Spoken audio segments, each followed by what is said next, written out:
que Dieu ressent. Pour satisfaire le cœur de Dieu, ressentir ce que Dieu ressent. Pour satisfaire le cœur de Dieu. Deuxièmement, pour que l'homme domine sur les animaux et sur toute la création. Troisièmement, le Seigneur voulait que l'homme cultive la terre, que cela lui serve de nourriture. Et enfin Dieu créa l'homme pour qu'il lui obéisse en toutes choses, qu'il lui obéisse en toutes choses, qu'il lui obéisse en toutes choses.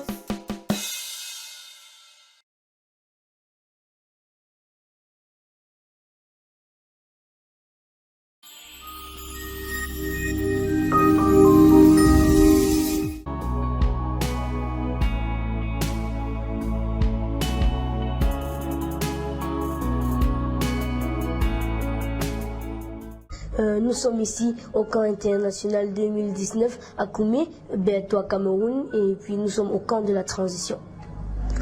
Oui, nous sommes au camp de la transition, Koumé 2019. C'est un camp vraiment intéressant, un camp vraiment spirituel. Et vers les premiers jours de l'enseignement, Daddy Théodore nous enseignait sur des profils spirituels, que nous devons être des profils spirituels. Qu'en penses-tu, John? Oui, j'ai beaucoup aimé, j'aime beaucoup Koumé parce qu'ici on reçoit des enseignements chaque jour, alors ça nous aide à grandir. Contrairement, par exemple, toi, si tu étais à la maison, tu allais être en train de faire quoi là maintenant? C'est vrai, si j'étais à la maison, maintenant je serais sur la télé ou sur l'ordi, encore de regarder un film ou un dessin animé. Donc tu vois, peut-être moi je serais même en train de jouer au foot. Bon, tu vois que moi je trouve que ici on bénéficie plus parce que ici on est en contact avec le Seigneur, on est venu dans des dimensions plus fortes. Qu'est-ce que tu en dis? C'est vrai, ici l'environnement est spirituel, on enseigne chaque jour sur la parole de Dieu, nous enseignons et on a aussi dit que nous devons créer le spirituel. Et les gens, nous devons créer les profils. Oui, Daddy Théodore a dit qu'il veut que nous devenions des profils. Alors dis-moi un peu, c'est quoi un profil? Un profil, c'est quelqu'un qui est toujours à l'avance, spirituellement, physiquement. Il est toujours à l'avance des autres, parce qu'il a un profil. Oui, parce que il a dit que nous pouvons être des profils dans tous les domaines de la vie. Nous pouvons être des profils nous pouvons être des profils dans la prière, des profils dans la lecture biblique, des profils dans la mémorisation de la Bible, dans la mémorisation de la Bible. Pardon. Alors, tu vois que ici un peu, on nous parle des trucs de la vie. Bon, ça concerne tout. On ne spécialise pas juste sur le spirituel, mais on fait aussi d'autres activités qui nous aident aussi à bien s'animer. Oui, tu vois. Oui, c'est vrai, c'est vrai. Et on n'enseigne pas seulement la parole de Dieu ici. On n'est pas seulement spirituel. On discret aussi ce qu'on faisait dans nos quartiers. C'est vrai que ici on le fait aussi. Très souvent. Mais parlons de l'enseignement de Daddy Théodore.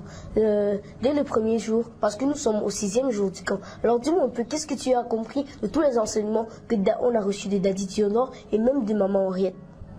Oh oui, vraiment, j'étais vraiment touchée de l'enseignement de maman Henriette, de Frère Zach, de la vie de Frère Zach. Comment on lui donnait un crayon, il l'utilisait pour caca, comment il aimait son père. Tant, je ne crois pas que il a montré. Elle a dit que à l'âge de 14 ans, elle était déjà l'amie de son père. Alors, ça signifie que nous devons aimer nos parents. Il faisait tout pour que son père soit bon. Sa relation avec son père était très sérieuse. Que son père a décidé de devenir son ami. Son père le traitait comme un grand garçon. Son père ne le voyait plus comme son fils seulement, mais comme son ami. Et Daddy Théodore nous a aussi enseigné qu'on devrait être des profils spirituels. Oui, parce qu'il a dit, les profils sont des gens qui ont avancé, ils ont fait un pas en avant sur les autres, ils sont meilleurs, ils sont les meilleurs. Alors il a dit, nous devons aussi être les meilleurs. Alors, puis, il a aussi dit dans d'autres enseignements que nous devons bien commencer dans notre vie et bien commencer. Par exemple, il a pris l'exemple du frère Zach qui a commencé à 10 ou 11 ans et qui a fini à 64 ans. Bon, ça fait beaucoup d'années dans le Seigneur, tu vois un peu. Oui, c'est vrai. Le frère Isaac était vraiment un exemple, un profil, un exemple sur tous les autres. Oui. Et sa vie m'a vraiment impacté. Oui, il a pris l'exemple de l'homme riche. Oui. Parce que l'homme riche était venu à Jésus et puis quand Jésus il a demandé à Jésus qu'est-ce que je dois faire pour hériter le royaume de Dieu. Et puis Jésus l'a dit il faut que tu respectes tous les commandements. Et il a dit ça il a fait depuis sa naissance. Alors ça montre qu'il était un enfant profil, tu vois un peu. Oui. Et le frère Isaac aussi parlait des enfants, que les enfants doivent être les profils. Les dirigeants ne doivent pas considérer les enfants comme des petits. Oui, des petits. Les enfants peuvent aussi devenir des profils spirituels. Oui. Mais il y a une chose dont il a parlé, que l'homme riche a commencé très très bien. Mais quand Jésus l'a donné la clé pour la promotion, alors Jésus voulait le premier, il a tout fait sauter, il a tout fait rater. Alors Daddy Théodore nous a donné un nom qu'on appelle un prophète raté. Il est un prophète raté. Alors il a dit qu'il faut qu'on prie pour qu'on ne soit pas des prophètes ratés. Oui, c'est vrai. Nous ne devons pas être des prophètes ratés, des enfants ratés. Nous devons être des prophètes spirituels. Oui. Nous devons être des exemples aux autres enfants pour que quand les autres enfants nous voient, ils vont savoir que ceux-ci ne sont plus les mêmes. Oui, oui, ils doivent pouvoir voir que nous, ces enfants, en fait, quand on doit rentrer à la maison, ils doivent pouvoir nous demander attends, mais qu'est-ce qui t'est arrivé? Tu vois un peu. Parce que je suis très convaincu qu'aucun enfant ne peut venir ici et recevoir tous ces enseignements et rentrer lui-même. Oui, c'est vrai. Même ceux qui rentrent les mêmes, il y aura quand même un petit changement. Oui, il y a toujours un petit changement. Et il a aussi parlé de l'immoralité sexuelle. C'était un enseignement très touchant. Il a dit que la virginité, c'est un truc que quand on perd, on l'a perdu pour toujours. Et quand on perd la virginité, on perd des trucs on perd la spiritualité, on perd la grâce de Dieu pour notre vie, on perd notre valeur devant les yeux de Dieu. Oui. Oui, c'est vrai. La virginité, c'est très spécial. Comme il a donné un exemple dans la Bible d'une fille à qui son père était jeté. Et jeté a dit à sa fille qu'il devait la tuer. Et sa fille elle a dit oui, qu'elle voulait d'abord partir 2 mois sur la montagne pour pleurer. Mais elle avait aussi eu l'opportunité parce qu'elle était vierge. Mais son père avait fait un vœu à Dieu. Oui, alors son père lui a dit qu'il allait lui tuer, il le savait déjà. Bon, elle pouvait avoir un rendez-vous avec un garçon pour la montagne pour perdre sa virginité. Mais elle ne l'a pas fait. Et elle est devenue une fête royale. On prenait 4 jours, un férié. 4 jours chaque année pour fêter sa virginité. Tu vois un peu? Oui, c'est vrai.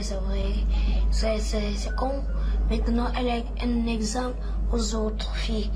La virginité, frère, tu dois parler que quand tu perds ta virginité, ce n'est pas seulement ta virginité, tu perds la gloire de Dieu, tu perds la bénédiction. Oui, tu perds ta bénédiction. Alors il a dit que nous devons préserver notre virginité. Il a dit que nous les garçons, que c'est les femmes et l'alcool qui ruinent la vie des rois. Parce qu'il a pris l'exemple de la mère de Salomon qui lui disait tiens, tu es mon fils, tu es mon futur, alors laisse les femmes tranquilles, laisse l'alcool tranquille, parce que si tu continues avec ça, ça va ruiner ça va te ruiner, tu vas perdre ton leadership. Tu peux toujours être enfant de Dieu, mais tu as une relation morale avec Dieu. Tu n'as plus une vraie relation avec Dieu. Tu as déjà perdu un truc entre toi et Dieu. Il y a un truc qui manque. Parce qu'il a dit que pour prier, notre foi doit se placer sur quelque chose. Il a dit notre foi peut se placer sur notre virginité. Mais maintenant, quand nous avons perdu notre virginité, quand nous prions, notre foi ne peut se placer sur rien pour que nous pouvons se placer sur aucune base pour savoir que Dieu va exaucer nos prières. Oui, c'est vrai. Quand tu perds ta virginité, tu n'es plus sûr de toi-même. Oui. C'est comme si tu avais perdu tout. Oui. Et tu n'as plus la faveur dans les hommes, surtout pour les filles. Et il a dit aussi que les femmes. Il a pris l'exemple de Marie qui était vierge et il a dit qu'elle avait 7 trucs. Elle avait vraiment, bon, elle avait la grâce de Dieu. Elle était la femme qui avait le plus de grâce. Elle était la femme qui avait le plus de grâce sur la terre. Bon, tu peux imaginer, avec toutes ces caractéristiques de Marie, c'est normal qu'elle soit la mère de Jésus, n'est-ce pas? Oui, oui. Parce que il a dit que si Marie perdait sa virginité, elle allait tout perdre. Tout ce qu'elle avait, toutes ses caractéristiques, elle perdait ça si elle perdait sa virginité. Et il a aussi parlé de la bénédiction parce qu'il a donné l'exemple d'une fille dans la Bible qui était la sœur d'Absalom. Oui, la sœur d'Absalom. Il a dit que quand on l'avait violée, la personne qui l'a violée l'a chassée de sa maison. Parce que il a dit que les hommes sont comme des seaux. Et puis, certaines femmes sont comme des lacs. Quand ils viennent, ils remplissent le seau qui est le cœur de l'homme. Bon, il remplit le cœur de l'homme. Pourtant, par exemple, il a dit que la sœur d'Absalom, qui était très belle, la Bible dit qu'elle était très belle, mais elle n'était pas belle moralement. Bon, la Bible dit qu'il y a certaines, Théodore a dit qu'il y a certaines femmes que quand tu les touches, tu ne peux plus vouloir, il n'y a plus la place dans ton cœur pour avoir une autre femme. Comme la Dinah, qu'on était venu qu'on l'avait violée. Et puis quand il l'a violée, il n'avait plus la place, il ne voulait pas d'autres femmes, il voulait seulement elle, qu'il était même prêt à payer le prix de circoncire toute la ville. Alors ça montre que son amour, elle était forte. Et puis il a dit que certaines femmes sont eux comme des gouttes d'eau. Alors quand ils viennent, ça ne peut, l'homme a toujours soif d'une autre femme parce que les lacs, eux, ils viennent, ils remplissent son cœur. Il n'y a plus de place pour une autre femme. Pourtant, ceux qui sont les gouttes d'eau, quand ils viennent, leurs maris ne sont pas rassasiés. Bon, ils veulent toujours avoir quelque chose de plus, tu vois. Oui, c'est très bien. Et il a aussi parlé que les gens regardent toujours la virginité des filles, mais ils ne regardent jamais la virginité des garçons. Il a dit que sur la virginité des filles et sur la virginité des garçons, c'est très important. Il a dit que pour trouver une fille qui s'apprête à se marier comme mari et qui est encore vierge, qui est même déjà fiancée mais qui est encore vierge, il te faut une lampe torche pendant la journée. Il a dit, mais pour les garçons c'est grave, il te faut seulement un néo pendant la journée. Alors il a dit que il faut qu'on garde notre virginité. Si on garde notre virginité, on garde la faveur de Dieu, on garde notre valeur dans les yeux de Dieu, on garde nos bénédictions, on garde beaucoup de trucs. Oui, c'est très bien. Et après ça, le cœur des gens était très touché. Ouais. Il y avait plusieurs gens qui sont sortis pour se repentir du sexe, de la promiscuité. Il a aussi dit que nous devons, quand on est vierge, il y a une chaîne qui tire les bénédictions derrière nous. Et que quand tu perds ta virginité, tu coupes cette chaîne. Donc tous les bénédictions s'en vont. Alors, il a dit que c'est pour ça que nous devons garder notre virginité. C'était très touchant. Beaucoup de personnes ont pleuré, beaucoup se sont repentis. C'était très touchant. J'ai même les larmes aux yeux quand je te parle. Alors, je veux vraiment vous dire à tous que nous devons garder notre virginité. Oui, c'est vrai, nous devons garder notre virginité et restons à Koumé-Bétois 2019. Oui, nous sommes à Koumé une fois de plus. Salut à tout le monde, nous sommes une fois de plus à Koumé 2019, le camp de la tradition. Mon nom c'est David. Et moi c'est John. Je viens de la délégation du Bafoussam. Et moi de Yaoundé. Toi, comment tu t'appelles? On ne sait pas, mais je suis sûr que c'est un très bon nom. Alors, si tu veux savoir tout ce que nous on sait, viens aussi à Koumé 2010, à Koumé, parce que ici, on est au camp, et on est au camp de la transition. Salut à tous, au revoir, goodbye.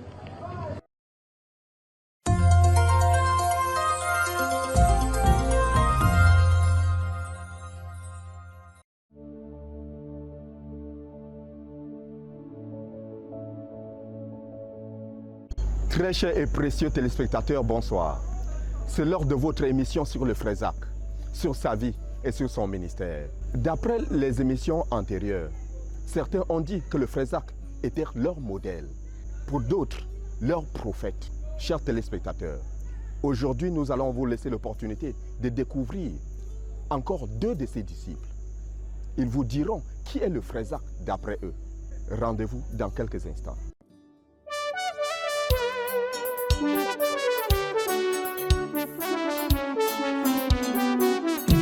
Béni sois-tu, Seigneur Jésus. Béni sois-tu pour toutes tes promesses. Nous te bénissons pour le ciel. Béni sois-tu pour la demeure céleste. Béni sois-tu, Seigneur Jésus.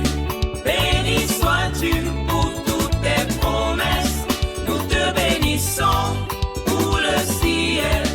Béni sois-tu pour la demeure céleste. Au ciel est la maison du Père, étincelante de beauté, pleine de gloire et pleine de lumière, ineffable félicité. Béni sois-tu, Seigneur Jésus. Béni sois-tu pour toutes tes promesses. Nous te bénissons. Gloire à Dieu. Je suis le frère Séraphin Com. Lorsque je rencontre le frère Zach, j'ai cru le 15 mars 1978 à Douala, au cours d'une réunion. Nous avons trouvé des frères qui parlaient à tout moment du frère Zach, brother Zach, brother Zach. Je me demande qui est cet homme qu'on appelle frère Zach, frère Zach. Dans ma tête, je m'imaginais que c'était un vieillard qui arrivait à la fin de sa vie, était en train de vouloir mettre sa vie en règle avec Dieu avant de mourir. Mais quelle n'a pas été ma surprise lorsque quelques semaines, peut-être 2 mois après notre conversion, nous recevons la nouvelle que le frère Zach va nous visiter. Et lorsqu'il arrive, je découvre un jeune homme frais, plein de vie, plein de joie, enthousiaste. J'étais plutôt surpris. Et lorsque il s'est mis à prêcher, j'ai compris que c'était un homme extraordinaire. C'est comme ça que je commence à découvrir le frère Zach. Comme j'étais encore jeune converti, je recevais avec beaucoup de joie tout ce qu'il nous donnait comme message.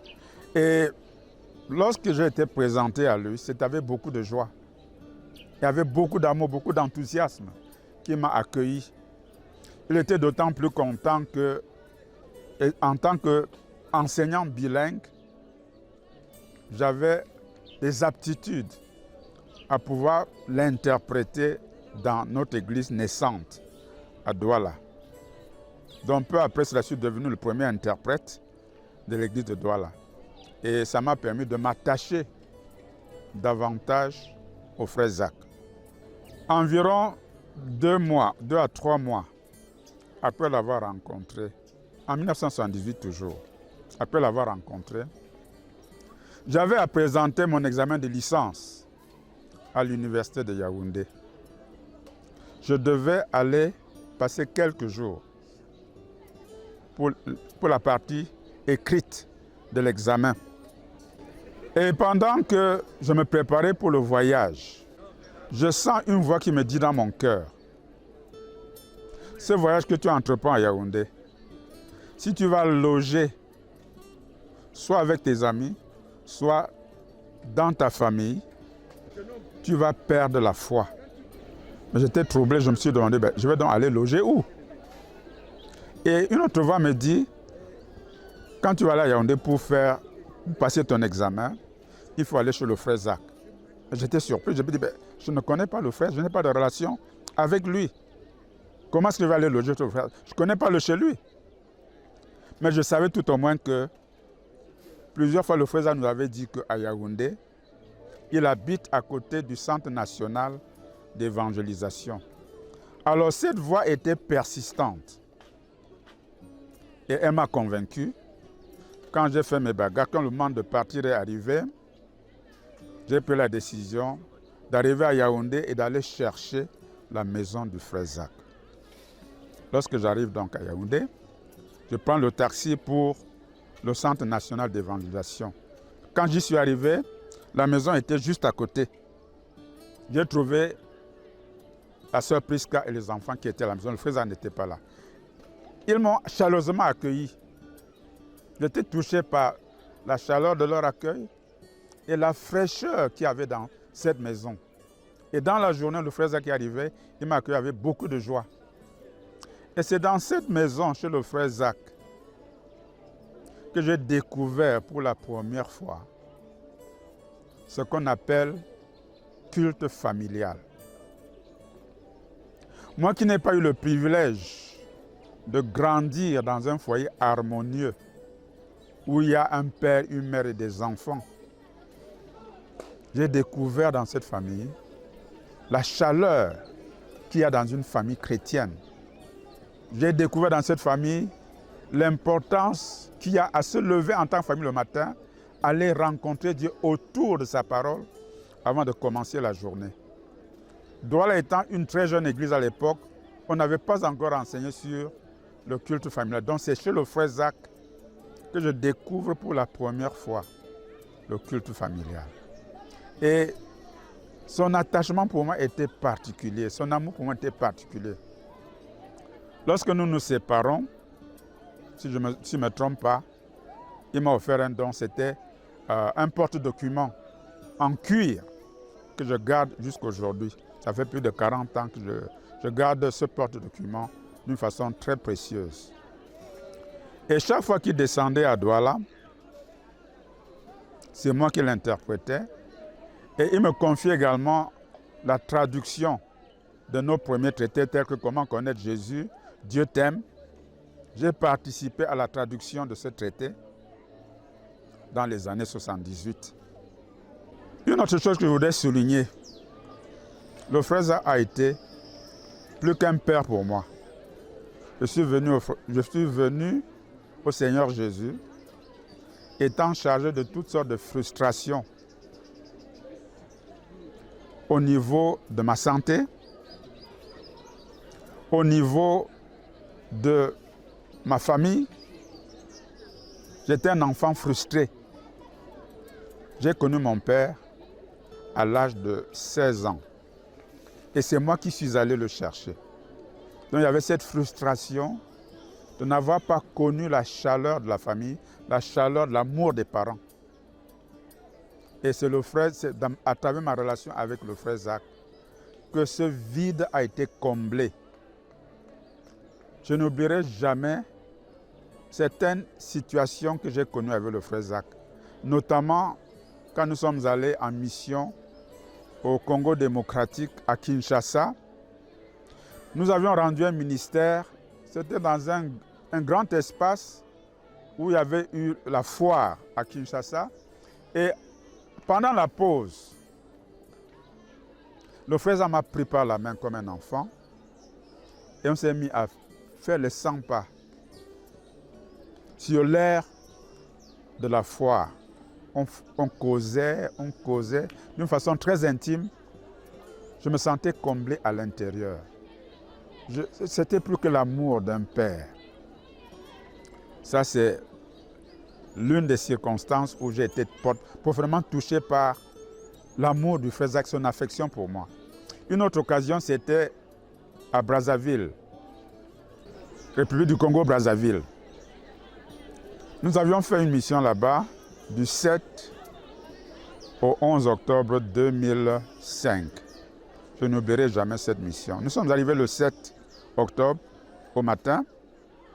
Et le 8 octobre, pendant que nous étions assis attendant qu'on nous serve le petit déjeuner, le frère Zach engage une conversation. Il me demande, Séraphin, est-ce que tu sais que tu es un grand homme? J'étais embarrassé et surpris par la question. Après quelques moments de réflexion, il dit, non frère. Il me dit, pourquoi? Je lui dis, lorsque tu as été habitué à comprendre que tu es un vaurien, ce n'est pas du jour au lendemain qu'on peut se croire un grand homme. Il me dit, pourtant tu sers Dieu avec moi depuis longtemps. Après un premier moment de silence, il me regarde avec concentration et dit, il dit en anglais, when you lock a lion in a cage, he breaks the things and comes out.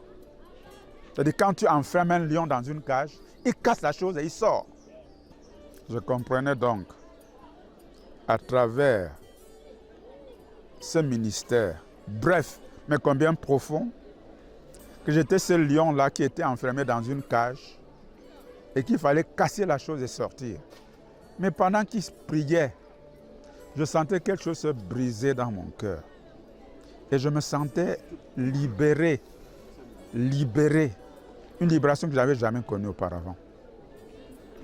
Et comme si ce n'était pas assez, peu avant notre départ, dans la nuit du 10 au 11 octobre, pendant que nous étions en train de rendre le dernier ministère, subitement il arrête la prédication et il dit au frère, le frère Séraphin n'est pas ici parce qu'il parle bien français ou anglais. Le frère Séraphin est ici à cause de son intimité avec moi, à cause de sa loyauté. Alors, cette déclaration venait comme un baume, une huile pour compléter le ministère que j'avais reçu le 8 au matin. Je suis rentré de ce ministère un autre homme. Et le domaine dans lequel j'étais le plus affecté positivement après ce ministère, c'est dans le domaine de ma lecture biblique. À partir de cette mission-là, mon amour pour la parole de Dieu a considérablement augmenté. Et soit dit en passant, comme je disais tout à l'heure, avant de donner ma vie à Jésus, le 15 mars 1975, je n'avais jamais lu la parole de Dieu. Et j'ai vu à travers le frère Zach que j'ai compris à travers ma relation avec le frère Zach que l'évangile n'est pas quelque chose d'abstrait. L'évangile est vivable. L'évangile peut être vécu. Et le frère Zach incarnait l'évangile. Donc, au fil des années, le frère Zach est devenu plus qu'un père pour moi. Il est devenu mon maître, mon enseignant, mon faiseur de disciples, mon modèle humain en quelque sorte. Aujourd'hui, c'est l'homme qui m'a le plus influencé dans la vie. Aujourd'hui, malgré le fait qu'il n'est plus là, chaque jour, il est réel devant moi. J'étais très encouragé il y a quelques mois, lorsque je me rendais compte que 10 ans après, 9 ans, parce que j'ai fait cette évaluation il y a quelques mois, quand je me rendais compte que 9 ans après son départ, j'ai lu la Bible 25 fois. 9 ans après son départ. C'est quelque chose qu'il n'avait pas fait quand il était encore vivant. J'ai compris combien cet homme avait influencé ma vie. Et il ne cesse d'influencer ma vie jour après jour. Pendant que je reçois les enseignements du frère Théodore, pendant que je lis les livres du frère Zach, il ne cesse de continuer à m'influencer, quoiqu'il n'est plus là. Gloire à Dieu. Gloire à Dieu. J'espère que vous avez reçu quelque chose de la vie du frère Zach. J'espère que vous avez reçu quelque chose de son ministère. Demeurez éternellement bénis. Rendez-vous la semaine prochaine.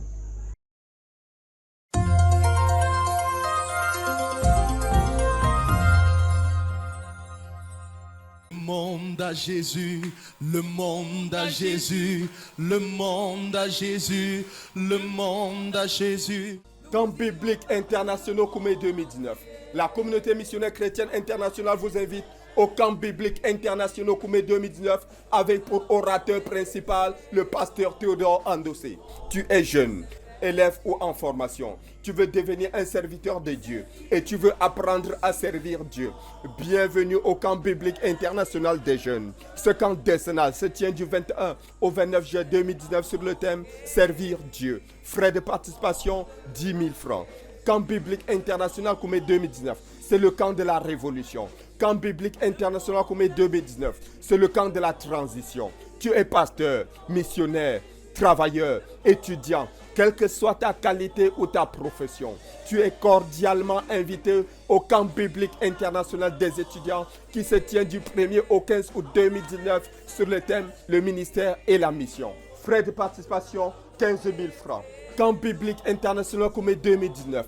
C'est le camp de la traversée. C'est le rendez-vous du ministère de la parole, des guérisons et des délivrances, des brisements de malédictions, des ateliers de formation et d'éducation, des fiançailles et des mariages en Christ, des soirées de louanges, du sport et d'activités diverses. Camp biblique international Koumé 2019. C'est le lieu de la révolution. Contact mycmfi@gmail.com ou bien 00237 678 77 0083 ou bien 00237 695 69 88 36.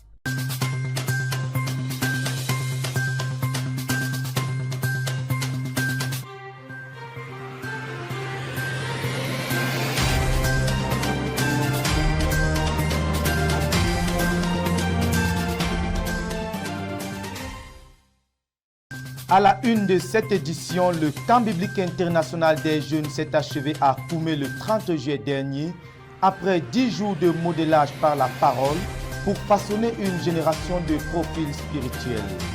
Au Gabon, la célébration d'un mariage collectif de 10 couples le vendredi 26 juillet 2019 et enfin au Canada, la tenue de la deuxième édition du camp des jeunes du 1er au 10 juillet 2019. Voilà donc pour le programme. Bonjour si vous nous rejoignez sur la RTVC. Le développement dans un instant.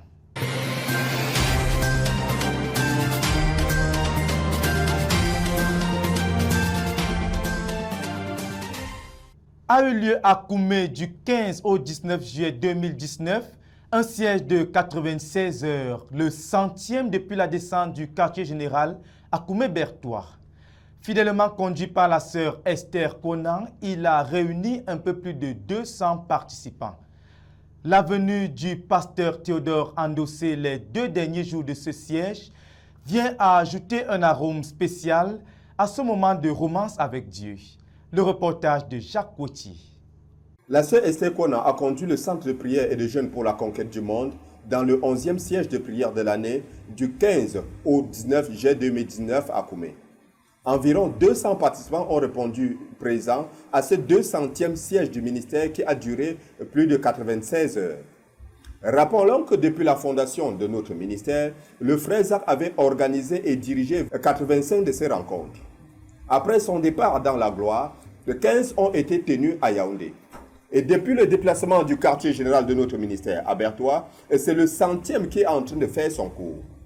Les objectifs majeurs attachés à ce siège sont le frère Théodore, son intimité avec Dieu et ses buts de 2019.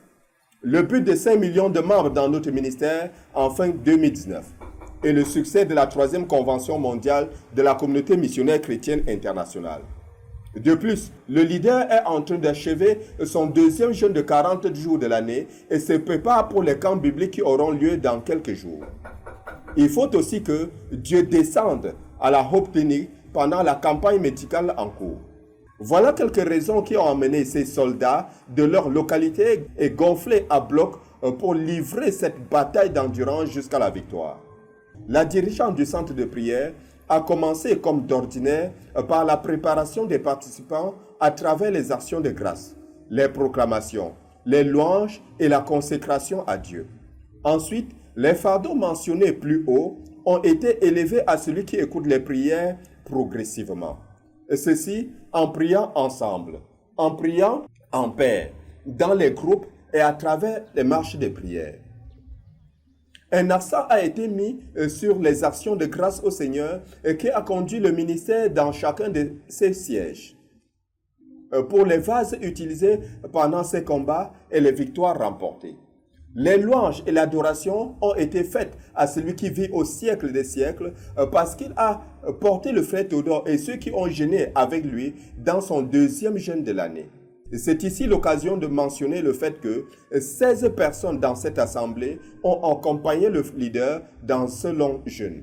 De plus, des 100 sièges de prière tenus à Bertois en 8 ans, au moins 17 soldats présents ont participé à 80 d'entre eux. L'entrée du frère Théodore au front de la bataille les 2 derniers jours a donné une autre tournure à la chose.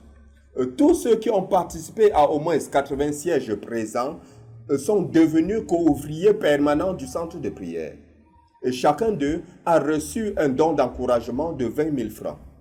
Davantage d'actions de grâce, des témoignages et de repentance ont été adressés à Dieu. Il a exhorté les participants en déclarant « Le centre de prière, ce n'est pas le bâtiment, mais ce sont des gens sur qui on peut compter. Ceux qui portent dans le cœur le dirigeant et la vision globale de notre œuvre. » Un nouveau seuil a été établi. Atteindre 168 heures de siège dans les 5 prochaines années, tenir 200 sièges à la base et 2000 autres dans le reste de l'œuvre. Car il nous faut prier. De Koumé pour la RTVC, Jacques Kouetché. Le camp biblique international des jeunes s'est achevé à Koumé le mardi 30 juillet dernier. C'était 10 jours d'intense enseignement au pied du pasteur Théodore Andossé, leader mondial de la communauté missionnaire chrétienne internationale, en vue de façonner toute une génération. Pour la circonstance, un peu plus de 1200 jeunes ont fait le déplacement depuis 12 nations pour vivre ces choses et les toucher du doigt. Le résumé de ces 10 jours du camp dans ce reportage.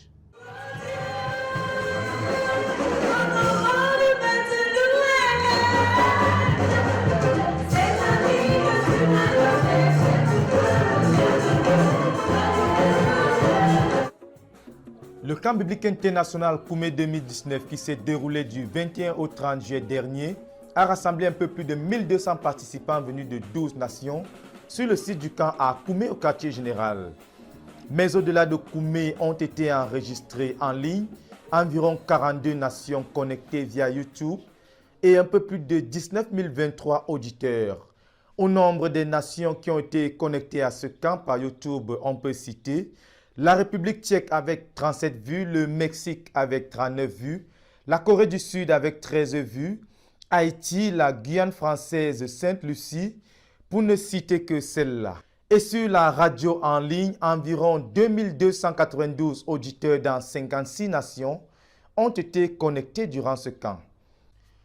Le camp de la transition Koumé 2019 était meublé par plusieurs activités au nombre desquelles les groupes d'études bibliques, la lecture du livre de ses lèvres sur la vie du Frézac conduit par la sœur Ariette Barga, un riche ministère de la parole par le pasteur Théodore Andossé. La Bible dit qu'il était un profil étant enfant, quand il était enfant. Il avait obéi à tous les commandements de Dieu. Le ministère de délivrance et de brisement des liens. La soirée des talents et les activités sportives au nombre desquelles le football, basketball, la gymnastique, l'athlétisme et bien d'autres. Des journées chargées ponctuées par 2 pauses pour le petit déjeuner le matin et le repas de 15h30 après le message du frère Théodore. Parlant de l'activité phare, la raison d'être de ce camp, le ministère de la parole rendu par le pasteur Théodore Andossé, orateur principal, dont le fardeau pour ce camp était de produire toute une génération de jeunes qui sont des profils spirituels, était axé autour de 9 thèmes, à savoir la présentation des enfants en tant que profil, en s'appuyant sur les Écritures et une lecture de la prophétie du renversement du prince satanique de Douala pour ressortir le fait que Dieu a établi les enfants comme étant des profils. Les enfants qui suscitent de l'intérêt à l'exemple de Moïse, Salomon et Jean-Baptiste, l'obéissance à la loi à partir de l'exemple du jeune homme riche, la pureté sexuelle se basant sur l'exemple de Marie, mère de Jésus, et de la fille de Jephthé, la soumission à l'autorité à partir de l'exemple d'Esther, la connaissance selon l'exemple de Timothée, les prophètes et la rencontre avec Dieu à partir de l'exemple du jeune Samuel dans la Bible, les actes de vaillance ressortant le fait que le service offre des opportunités de poser des actes de vaillance à l'exemple de David. Et il a clôturé par l'éducation à l'exemple de Saul devenu l'apôtre Paul. Un programme soutenu par la présence de Dieu dont l'impact était visible au vu des repentances et conversions radicales, des baptêmes dans l'eau, de l'effusion du Saint-Esprit sur la multitude, des guérisons et des délivrances. Le camp est assez profond, à mon humble avis. La présence de Dieu est palpable et manifeste. Cela s'accompagne par les repentances profondes que les enfants sont en train de faire et ils ne seront plus jamais les mêmes. Après un bon plat de poulet, mobilisation des délégations pour le départ. Et à l'arrivée des bus, on pouvait remarquer des campeurs en larmes vivant la dure réalité de la séparation. De Koumé pour la RTVC, Dan Josué Moloula Bekoum. Dans l'actualité internationale, rendons-nous à présent du côté du Gabon, où l'Église a célébré un mariage collectif de 10 couples le vendredi 26 juillet 2019. Désormais devenu une tradition dans la communauté missionnaire chrétienne internationale au Gabon, c'est un moment de célébration et de grande mobilisation. Le reportage de Hyacinthe Bekolo.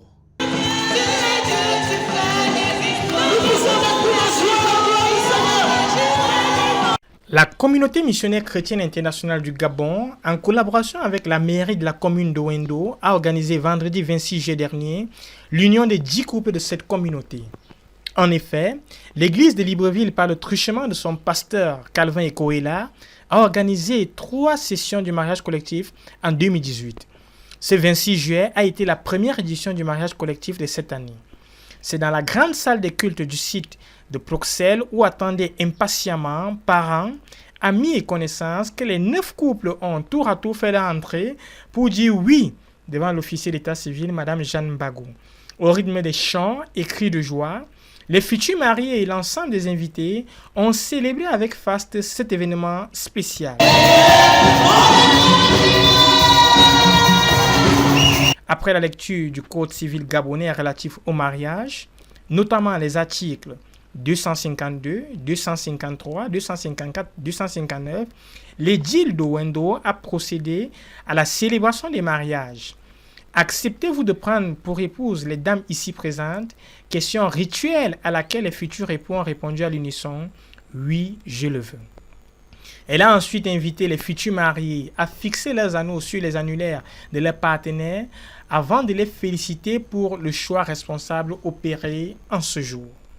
Au total, 9 mariages collectifs célébrés par Madame le maire de la commune de Wendo. Ensuite, s'est déroulée la bénédiction de 9 couples plus 1 couple, dont au total 10 couples ont été bénis. La direction de la réunion a été conduite par le frère Joël Ndong, l'ancien de l'église de Libreville qui a présidé la cérémonie. L'église de Libreville s'est aussi illustrée par la participation de 8 pasteurs. Le mariage collectif initié par l'église revêt un triple objectif socio-économique et spirituel. Il a été retenu pour donner à chaque croyant l'opportunité de s'unir ou de régulariser leur situation matrimoniale à moindre coût. Le but final étant d'amener tous les fidèles à être en phase avec la volonté de Dieu qui veut que tout homme sorte de toute situation de désobéissance. Après cette première cuvée de mariés de l'année 2019, la communauté missionnaire chrétienne et internationale du Gabon, nous l'espérons, va organiser d'autres mariages collectifs d'ici la fin de l'année. Louez l'Éternel car il est bon, car sa miséricorde durera toujours. Dokoumé pour la RTVC, je suis Hyacinthe Bekolo.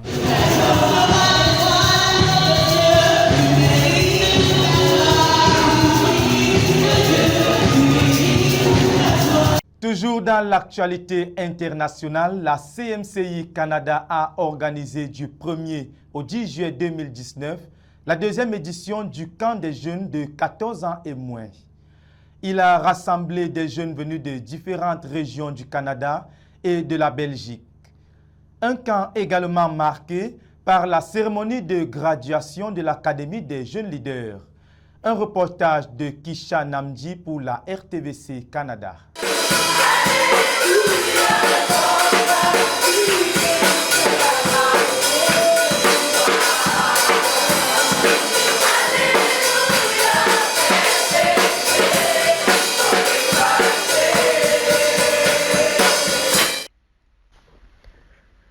Bonjour à tous et à toutes.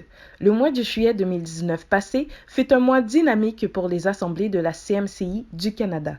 Plus particulièrement, le fameux camp des jeunes eut lieu et se tint du 1er au 5 juillet 2019 pour les jeunes de 14 ans et moins et du 5 au 10 juillet pour les jeunes de 15 ans et plus, ayant comme orateurs divers pasteurs de la CMCI.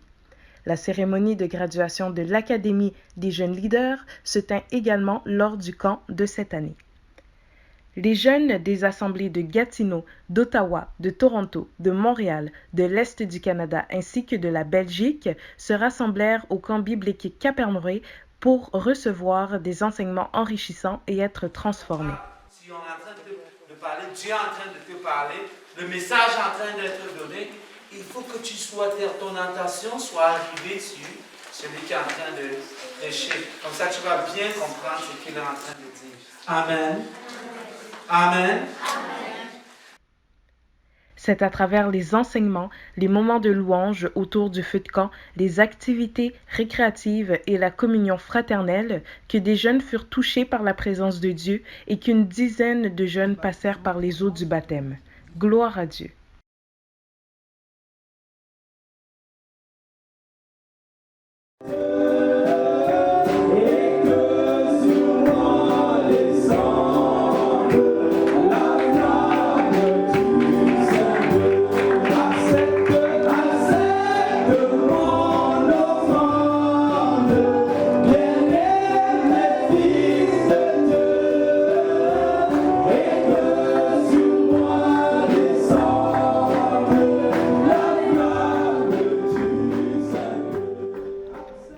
C'est également lors de ce camp que plusieurs jeunes de la session du mois de mai graduèrent de l'Académie des jeunes leaders. Un grand pas, un grand accomplissement pour nos jeunes. Les jeunes de Belgique et du Canada se sont alors, lors de cette cérémonie, engagés à être des disciples fidèles et obéissants au Seigneur après avoir reçu un enseignement servant à cadrer cet engagement. Je voudrais que l'amour de Christ te presse. Et que tu sois une personne qui dit aux gens, l'amour de Christ me presse. Il y a des choses que je ne peux pas faire parce que l'amour de Christ. Et il y a des choses que je dois à tout prix faire parce que l'amour de Christ. L'amour de Christ me presse. Je m'engage à être un disciple fidèle du Seigneur Jésus. À être un disciple fidèle du Seigneur Jésus. Lui donnant une obéissance totale en toutes choses. Toute ma vie. Et je m'engage à aider plusieurs autres à devenir des disciples fidèles du Seigneur Jésus. Je prie que le Seigneur m'aide par son Saint-Esprit. Amen. Amen. Amen.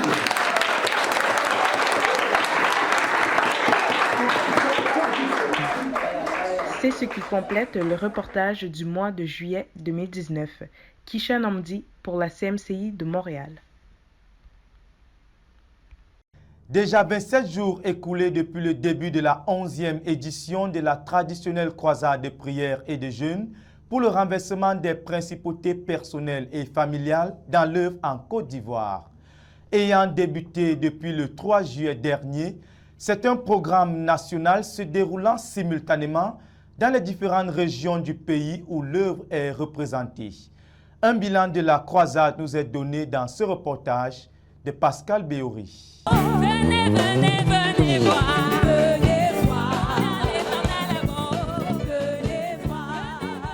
Venez, venez voir combien l'Éternel est bon. Un chant qui illustre à juste titre les bienfaits du Dieu Tout-Puissant qui est manifestement présent et à l'œuvre au milieu de son peuple de la CMCI Côte d'Ivoire pour sauver, délivrer et guérir au cours de cette 11e édition de croisade de jeûne et de prière pour le renversement des principautés personnelles et familiales.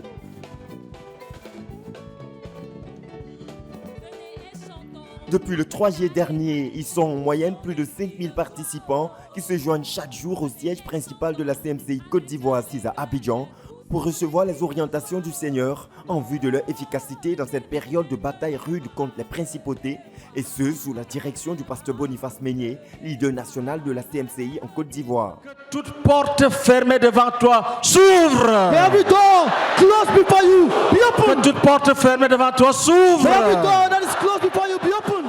Continue à prier. Renversement des idoles familiales, intercession pour la délivrance et le salut des familles. Dis au nom de Jésus. Say the name of Jesus. Qu'il s'opère partout dans nos familles des délivrances, des guérisons. Let deliverances and all. Tous les rétrogrades dans nos familles. Let all the backsliders in our families reviennent à Jésus. Come back to Jesus. Que tous les rétrogrades reviennent. Intercession pour la guérison de toute maladie. Guerre acharnée contre toute forme de possession démoniaque. Esprit impur, unclean spirit, esprit méchant, wicked spirit, esprit méchant, wicked spirit, esprit méchant, wicked spirit, va-t'en vite, out quickly. Anéantissement de tout envoûtement, démolition des prisons spirituelles, intercession pour le réveil spirituel personnel et collectif, destruction de toutes les manœuvres de l'ennemi contre le progrès spirituel des saints. Dis au nom de Jésus que toute autorité contre le progrès du peuple du Seigneur soit renversée au nom de Jésus-Christ. Dis toute domination, toute puissance des ténèbres contre le progrès dans la foi du peuple bien-aimé soit renversé au nom de Jésus. Que toute principauté démoniaque, satanique. Et présentation des besoins personnels à Dieu, le tout ayant pour point de départ un travail profond pour le retour à Dieu, traduit par le renversement des idoles personnelles, la repentance de tout péché et la consécration à Dieu. Des moments d'intercession instante et fervente, soutenus par des enseignements riches en connaissances, en doctrine et en révélation, à partir desquels l'orateur instruit l'Église sur les facteurs fondamentaux pouvant assurer aux saints l'entrée en possession de leur bénédiction au cours de ce programme. Le pasteur Boniface Meignet a dans cet élan mis l'accent sur la volonté parfaite de Dieu de voir chacun de ses enfants faire du progrès spirituel, étant donné que beaucoup de nos bénédictions dépendent de notre maturité spirituelle. Dans la foi, in faith, dans la connaissance de Dieu, the knowledge of God, dans l'amour des frères, the love for brethren, dans l'amour pour le Seigneur, the love for the Lord, nous devons grandir, you must grow up, devenir mûrs en Christ, becoming mature in Christ. Nous devons atteindre la maturité spirituelle. You must be spiritually mature. Parce que beaucoup de nos bénédictions dépendent de notre maturation. Because many of your blessings depend on our maturity. Si tu ne te développes pas, if you do not develop yourself, si tu ne grandis pas, if you do not grow up, il y a des choses que tu ne peux pas posséder. There are certain things that you could not possess. Il y a des lois, ce sont des principes. Expliquons aussi à l'Église le principe de la malédiction divine pesant sur les familles à cause de la rébellion et des idolâtries familiales. L'orateur a insisté sur la place importante que doit occuper l'intercession pour la famille dans la vie des croyants, étant donné que c'est la voie tracée par Dieu pour ôter la malédiction familiale. Dieu me fait comprendre que And God makes me understand il that veut ça, il attend même à ce que les croyants, c'est ce qu'il attend des croyants. it is what he is awaiting from Que believers. chaque croyant se tienne devant lui That pour each plaider. believer stand before him to plead, Pour que lui, l'Éternel, so that he, the eternal, enlève la malédiction qui plane sur la famille à remove cause a des curse idolâtries. which is over the family because of idolatry. L'édification des saints et la croissance qualitative de l'Église sont donc activement visées par l'orateur au cours de cette croisade, ajoutée à la grande moisson qu'elle occasionne, participant ainsi à la croissance numérique. Au niveau de l'église d'Abidjan, on enregistre déjà 1066 âmes qui ont été transférées du royaume des ténèbres au glorieux royaume de lumière de notre Seigneur Jésus-Christ, fruit de l'engagement des saints dans la conquête des perdus, et ce en obéissance à l'exhortation du pasteur Meignet, invitant l'église à donner une place prioritaire au salut des âmes dans ce programme.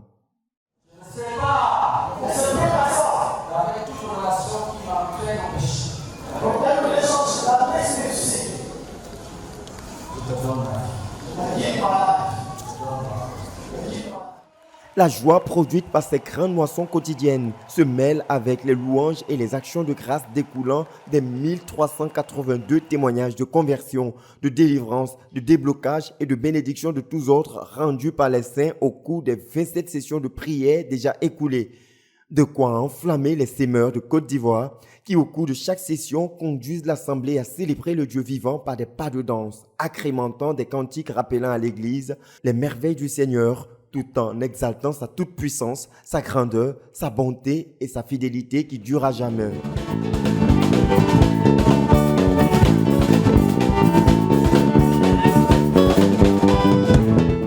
Notons que la croisade pour le renversement des principautés personnelles et familiales est un programme national de l'Église de Côte d'Ivoire qui se tient aussi dans toutes les localités sous la direction des missionnaires nationaux, comme ici à San Pedro, où les programmes se tiennent chaque jour sous la direction du pasteur Emmanuel Kwao, missionnaire de la dite localité, avec un bilan de 93 témoignages et 34 âmes déjà gagnées au Seigneur. Le pasteur Gogoa Archil, missionnaire de l'église de Dalois, conduit lui aussi les saints dans ces batailles quotidiennes contre les principautés.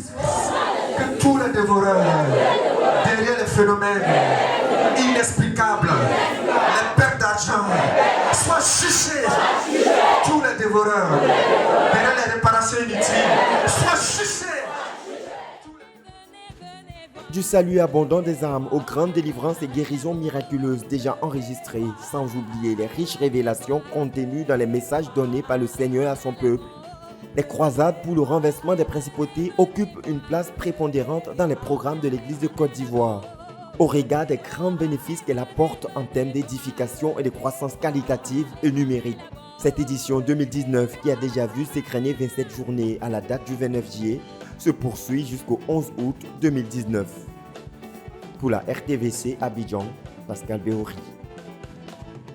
Merci, chers téléspectateurs, de nous avoir suivis. Les programmes se poursuivent sur la RTVC avec le Camp biblique international des étudiants qui débute le 1er août. Mais avant de clôturer ce journal, rappelle une fois de plus des titres. À la une de cette édition, le Camp biblique international des jeunes s'est achevé à Koumé le 30 juillet dernier, après 10 jours de modélage par la parole pour façonner une génération de profils spirituels. Au Gabon, la célébration d'un mariage collectif de 10 couples le vendredi 26 juillet 2019. Et enfin au Canada, la tenue de la deuxième édition du Camp des jeunes du 1er au 10 juillet 2019. Merci de nous avoir suivis. Rendez-vous la semaine prochaine pour un autre journal. Que Dieu vous bénisse.